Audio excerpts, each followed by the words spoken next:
KFC, the smiling face of Colonel Sanders, has become an icon of the multi-billion-dollar fast food industry.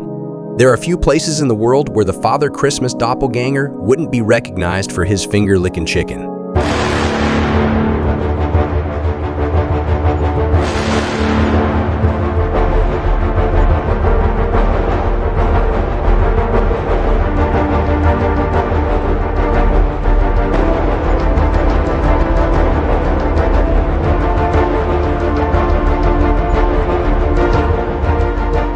Welcome to TIT TV.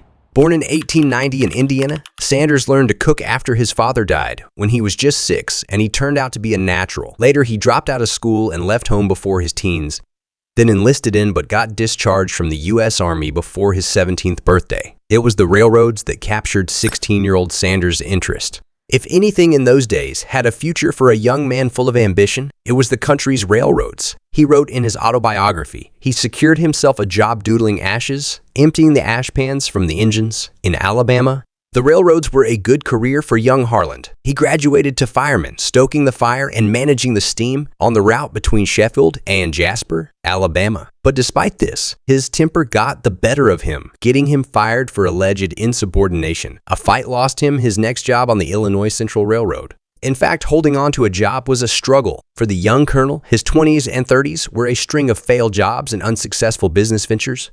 He had a short-lived legal career, which ended swiftly after he got into a fight with his own client. He then had a job selling insurance, but was fired from that too. He launched his first startup at the age of 30, a ferry boat service over the Ohio River. Unfortunately, a bridge built nearby rendered his services redundant.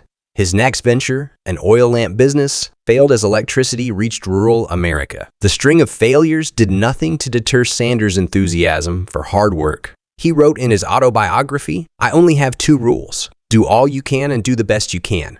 In 1927, Sanders took charge of a Standard Oil gas station in Nicholasville, Kentucky, but with the slump of the Great Depression, he was forced to close in 1930. But despite its failure, the service station business was the acorn for the KFC empire. He opened his second service station that same year in Corbin, Kentucky, where he started selling his homemade chicken to truck drivers for a bit of extra cash. However, the next fracas wasn't too far away. It was around this time Sanders got into an argument with local competitor, Matt Stewart, over a sign.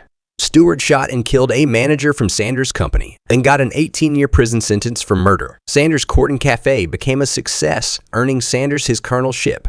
Governor Ruby LaFoon commissioned him as a Kentucky colonel in 1935. But despite this high point, the bad luck continued to roll on in. At the age of 49, Sanders bought a motel but had to sell it after the start of World War II, which put paid to the tourist trade. Not only that, but the Sanders Court and Cafe burned down in November 1939.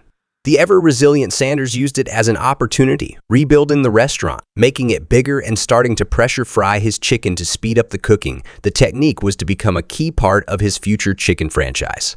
However, another setback. In 1956, a new highway bypassing his service station was commissioned.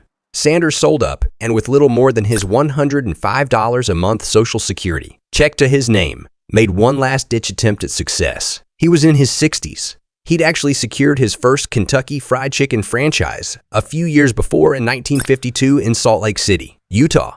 Sanders was passing through the town when he stopped at a burger joint owned by acquaintance Pete Harmon and cooked his special recipe chicken for Harmon and his family. Harmon liked it so much, he tried it out on his diners and it became a fixture on his menu. Success at last. In 1956, and needing a retirement fund, the colonel hit the road in search of franchisees, selling his secret spice blend and patented pressure cooking technique. It took off. Sanders taught kitchen staff his tricks of the trade, and restaurants paid him 5 visa for every bird they sold. By 1963, and at the age of 66, Olet had 600 locations, including overseas franchises in Canada, the UK, Mexico, and Jamaica. With the business going from strength to strength, the colonel decided to pass the torch. In 1964, he sold the business to investors for $2 billion. By 1970, Kentucky Fried Chicken, now KFC, had 3,000 restaurants in 48 countries. Presently, there are around 20,000 KFC outlets in 118 countries. Sanders' legacy isn't too shabby for an entrepreneur who made his fortune in his mid-70s. Certainly not a spring chicken, yet his story is a reminder that the journey to success is rarely a straight road to a bulging bank account. I hope you guys enjoy this video. To please make sure like and subscribe my channel so you never miss any video from TIT TV.